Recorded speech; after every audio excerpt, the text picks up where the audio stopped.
Don't look now. Don't. But Billy Napier and the Florida Gators just might be getting hot on the recruiting trail.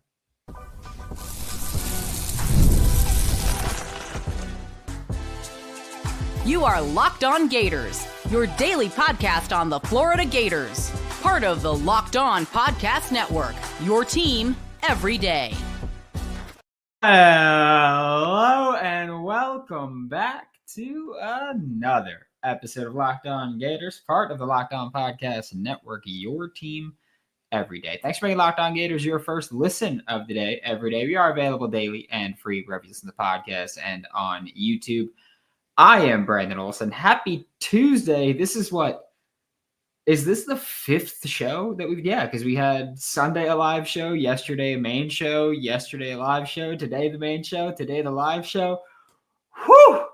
We're moving out here. We are moving, but I am Brandon Olsen. Find me on Twitter at WNS_Brandon. Find all my written work with New York Giants on SI.com.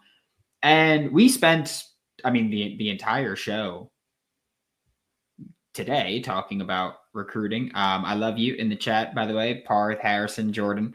Love you all. But we spent the entire show this morning talking about the Florida Gators 2025 recruiting class and their next possible commits. And Daniel Pierre Louis was the guy that we said really confident about that happening. And even on today's show this morning, I said he could be committed within the few hours of me recording the show and releasing the show. So this was a very, we'll say, very, very heavy Florida Gators lean. And again, he's someone that I mentioned that I look at him and I think this is one of those things where Florida State fired Alex Atkins, their offensive coordinator / offensive line coach, and Florida became the immediate favorite here. Like Florida became the immediate favorite here. And it's nice, right? It's fun. Florida's got 3 commits or a commit 3 days in a row. It's beautiful. Daniel Pierre Louis, by the way, Seminole Ridge High School, same school as linebacker Ty Jackson, who Florida had previously been pretty hot on his tail. Things happened, and then obviously he ended up committing to USC, but USC is looking a little dumpy right now. So maybe spin the block on that with a teammate of his, but Daniel Pierre Louis, looking at the On3 site where they list all of the comparisons. Who's next? We'll talk about that a little bit later. Don't worry about that. We'll talk about it. We'll get to it. But Daniel Pierre Louis is a consensus 3-star. He's a 3-star on On3, the 52nd interior offensive lineman in the country on On3, 3-star on 24/7. 98th interior offensive lineman in the country, 3-star on ESPN, 54th interior offensive lineman in the country, and it's a 3-star on Rivals. They don't have the position ranks there. First offensive line commit for the Florida Gators in this 2025 recruiting class. What's up, Steven? How you doing? Great day on Tuesday, right? Great Tuesday afternoon. Beautiful time. But first commit for the Florida Gators on the offensive line anywhere. First commit on the interior offensive line, obviously. But this is another instance of taking an offensive lineman from Florida State, which it's weird because Florida's offensive line recruiting has not been good since Billy Napier got here. But they keep taking Florida State players. Like, that's what they just keep doing. They just keep taking Florida State offensive linemen. And it's fantastic to see. Hate those scumbags. So love seeing Florida actually take them. But he also... Daniel Pierre Louis was one of the many commits that were on campus for the LSU game. That was no doubt in my mind a great selling point there. And I see you talking Mudkip, still my goat. But you mentioned Solomon Thomas. We'll talk about that for a second. I don't know how realistic it is for Florida to go flip Solomon Thomas. However, I do know that earlier in the summer, there was a legitimate feeling that Florida was going to get it done. Obviously, that didn't happen. But now that Alex Atkins is fired, and again, Solomon Thomas, he said, if you're not talking business, we're not talking. which again, I respect because he's openly said, you're not going to replace the relationship that I had with Alex Atkins. It's not going to happen. So do the next best thing, right? Pay me.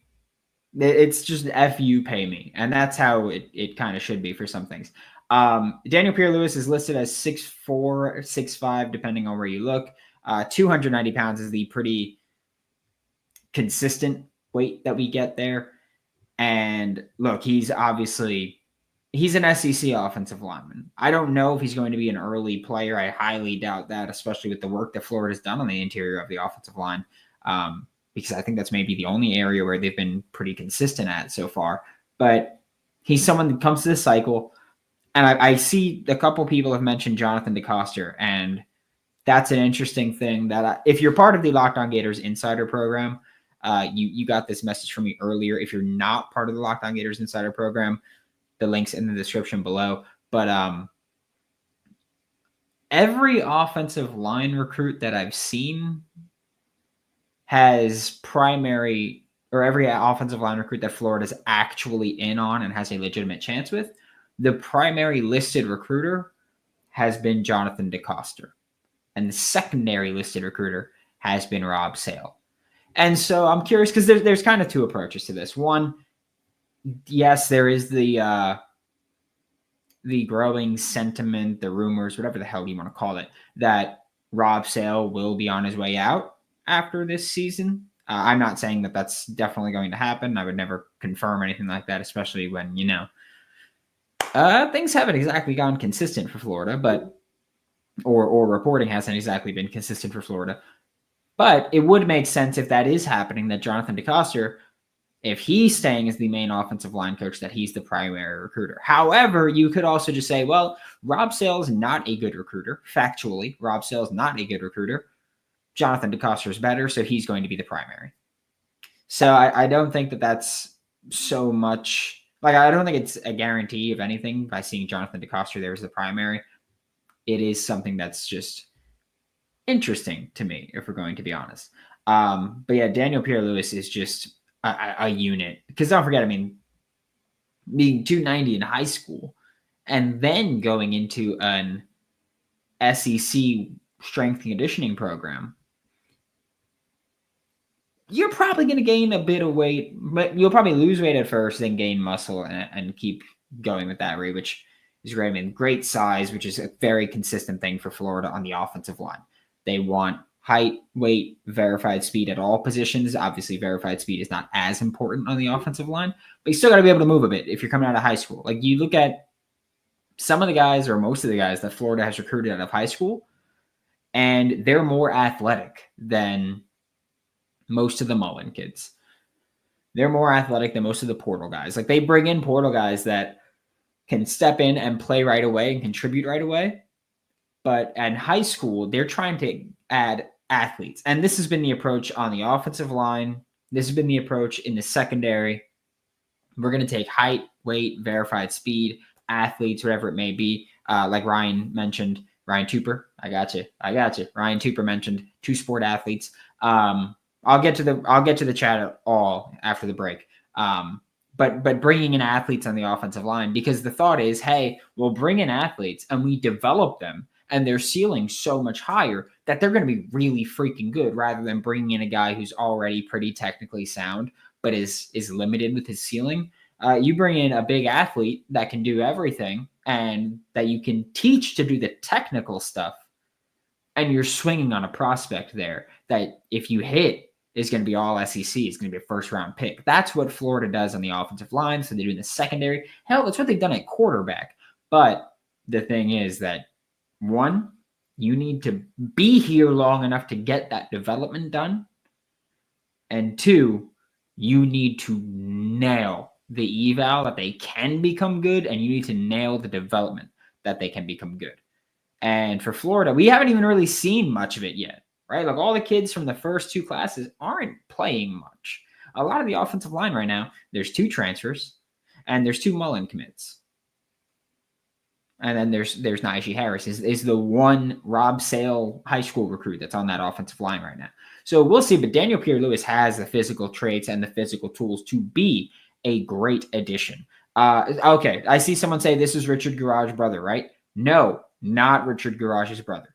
Richard Garage's brother is Eddie Pierre Louis. Daniel Pierre Louis is not a hyphen. It's just Daniel Pierre Louis. Eddie Pierre Louis was Pierre hyphen Louis. That was Richard Garage's brother. Daniel Pierre Louis is not Richard Garage's brother. They're from opposite coasts of Florida. So no, not his brother. So I will say that. We're going to get to the chat in just a minute when we get back from this break. Hey, Locked On Gators fans, it's time to recognize the Roy Player of the Week. So far this season, we've pulled over $20,000 to support players on Roy. Micro deposits lead to massive change. With the Roy app, you can direct your support to the athletes you love, ensuring that all funds go to the specific player that you choose. So a lot of you, if you want to go, hey, make sure Trey Wilson doesn't get poached from the portal. DJ Lagway doesn't get poached in the portal. Not that would happen, but you can go to Roy and make sure that they get your money. It's also risk-free. If the athlete does transfer or doesn't deliver the content, you get your money back. This week, we're supporting Caleb Banks. We just pitched in $100, and I'd love for you to join me. Even $10 makes a difference. So you can show Caleb Banks the love and keep him connected to the school because he does have the opportunity to go pro after this season. Download Roy now and join the NIL game with no subscription and no fees. And be sure to check us out on Instagram, Facebook, and X at Roy_return_on_you for more info. Roy, support the players and change the game. And I love a great deal as much as the next guy, but I'm not going to crawl through a bed of hot coals or watch through Florida State and Charleston Southern just to save a few bucks. It has to be easy, no hoops, no BS. So when Mint Mobile said it was easy to get wireless for $15 a month with the purchase of a 3-month plan, Locked On called them on it. Turns out it really is easy to get wireless for $15 a month. And the longest part of the process is the time that you will spend on hold waiting to break up with your old provider. Some toxic relationships are good to get out of. I'm just saying. There is a $45 upfront payment required, equivalent to $15 a month. New customers on first 3-month plan only. Speed slower, above 40 gigabytes on unlimited plans. Additional taxes, fees, and restrictions apply. See Mint Mobile for details to get this new customer offer. And your new 3-month premium wireless plan for just $15 a month. Go to mintmobile.com/lockedoncollege. That's mintmobile.com/lockedoncollege. Cut your wireless bill to $15 a month at mintmobile.com/lockedoncollege. Thanks for making Locked On Gators your first listen of the day. It feels weird saying first listen of the day when it's our second show of the day. But nonetheless, I very much appreciate each and every one of you. Again, I feel like this might sound broken recordish. Like we got 112 people in here at 12:30 Eastern time on a Tuesday for an impromptu show when Florida lands a commit. That's really freaking cool. I want to just throw that one out there. We're going to get through the chat now and hit everybody. If you got questions, send them in. Billy Bags, even backer now. But Harrison, we're back, baby. Still need to win games for Billy to get me back, but Florida's back at least. Billy with another recruit. Let's go Gators. Numbers are going to be low, but I'm okay with quality over quantity. Think we go hard in the portal. That's the thing. I've said, I need Florida to get a respectable class. And to me, respectable is top 10 to 12. 12 has to be the floor. But I'm talking high school and portal. I understand that's how you build a team now. It's silly to go, you need a top 10 high school class without acknowledging the portal as well. I need a top 10 to 12 class with high school and portal. And I think that's something that you can do. I don't think that's unreasonable. I don't think that's out of the question. So I don't think that's me saying, you're asking too much. I don't think so. Billy's starting to heat up on the recruiting trail. Yep, he is. And they did some of this smart. Like they've had some of these on the back burner for a while, and they're doing that thing that they do frequently where they go on these hot runs. It's like, yeah, you want to commit, we'll hold it for a minute and then we'll get into it. But it's just not always a thing that you can, plan properly, because you can say, hey, we'll hold your commit and just keep it quiet, and then they can go elsewhere. So that's not always perfect. Use the buyout money. Absolutely. That's another thing before people keep snapping at me. They had the buyout money. The fact that they chose to do something else with it does not mean that they didn't have the buyout money. They just reallocated the funds. Who's next? Probably Jahari Medlock. If I had to pick a name for who's next, it's going to be Jahari Medlock, the Cincinnati offensive tackle from Georgia, but Cincinnati offensive tackle. I know that I see someone saying, "Bring me Dallas and Jamie." I think you get one of them. I think you get one. I don't think you get both. I think you get one, and then I think you get Muiz Tonkara, who I'd be ecstatic for. Like, that dude's cold, just cold. No other way to put it. You're right. It's open season. Go get it. Yeah, it is open season. Someone said he looks. I don't know what that means. Solomon Thomas next, please. Hopefully, let's pay the man. If we flip Thomas, even with sales, he's secondary recruiter. I don't know if they'll let him go. Would be preferable. I don't think that Rob Sale's presence as a secondary recruiter matters for Solomon Thomas. I'll say that. I can't believe we're getting all excited about all these 3 stars. You mean Napier couldn't get us 3 stars until we started winning? How pathetic are we? You may feel that way, but like I've always said, I look at progress, and progress is progress, right? This is a recruiting class that is adding commits at key positions. I'm not going to be up in arms about some of these things. I just don't think it's reasonable to criticize and not acknowledge when good. Like, you could say, hey, like, that's not a commit that I value. Sure, I don't think you're wrong for saying that. He brings you from 31st in the class to 28th in the class, if I'm not mistaken. But I don't think it's fair to just diss every kid, especially like every 3-star, because you look at Jaden Ball was a 3-star. DeAndre Robinson was a 3-star. Makai Boy-Rowe is a 3-star. Those 3 are true freshmen that are significant contributors on this team. I understand that when you look at, because I know people get into the stars argument all the time, especially a lot with Florida recruits, but you look at some of the 3-star: Bryce Thornton, Aaron Gates, Najee Harris, Jordan Castell, Bryce Lovett, Jacoby Jackson, all 3 stars there. You go back to 2022 and look at the 3 stars, and I can tell you now, you're going to have Trevor Etienne, Jack Pyburn, Tony Livingston, Hayden Hansen was a 3-star, Trey Smack was a 3-star, which I know kicker is different, but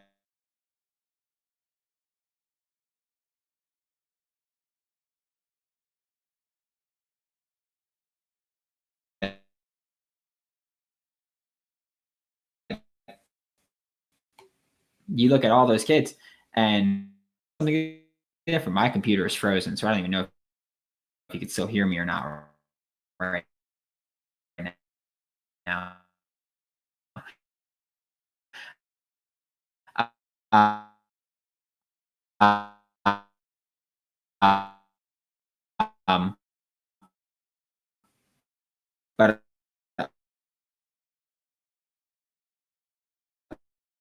But we're working through. But about every edition. Solomon and French on deck. Let's retake that FSU pick in orange and blue to try to see if we can even flip Groovy. I don't think, not Groovy. Not Groovy there for a lot of the reasons. Is Tommy DeVito the guy, Brandon? How dare you? How dare you? Don't ask me about Tommy DeVito, okay? I just had to write multiple articles about him. Don't ask me about Tommy DeVito. Little gabagool guy over there. Not a fan of his. Surely some 5-star dudes want to run routes for Lagway. Yeah, absolutely. But it's not all about that. Hopefully we're better now. I don't know what happened with my computer. I'm assuming because I have the 2 monitors set up there going. Thoughts on UF making a playoff run next year? It's possible. I'm not saying it's impossible. It's possible. And it's silly to think that it is not possible. Defense needs to pick up.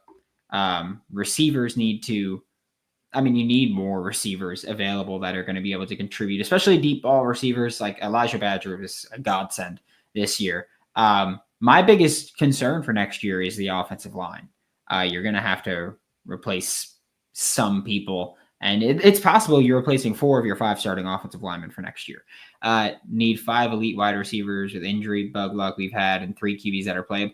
I think that's why you see Tramel Jones, they turned up the pressure. I think that's why you'll see Florida hit in the portal, is that those injury bugs that piled up, like, they need to avoid that at all costs next year in case that happens again. Can we still land that 3-star Arizona QB? I'm guessing not. I don't think it's impossible.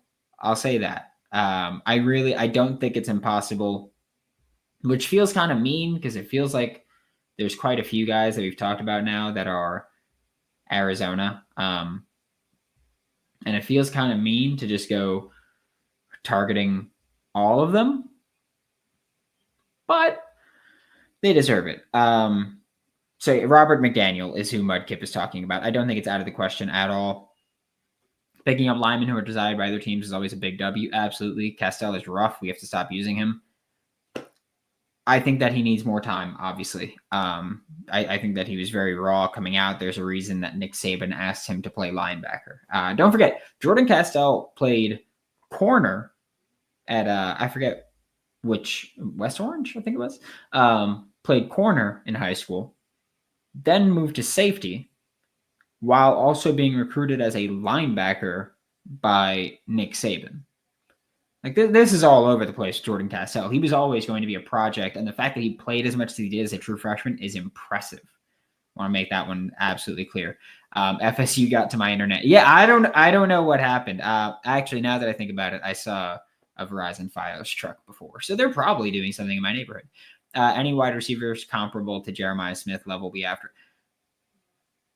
So in terms of ranking wise, yes, but in terms of just pure recruit, in the years that I've covered Florida, which has been, I think this is my 4th recruiting class we've gone through, I can't think of a single receiver that's Jeremiah Smith level. I think Jeremiah Smith is the best receiver that I've seen at all. So I can't say that.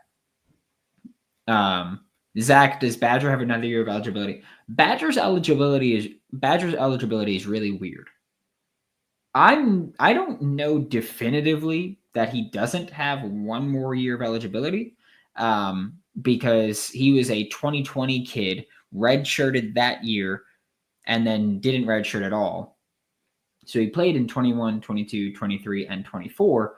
However, I'm not sure if he gets that COVID freebie or not, since he was a natural redshirt in 2020. So it's really weird.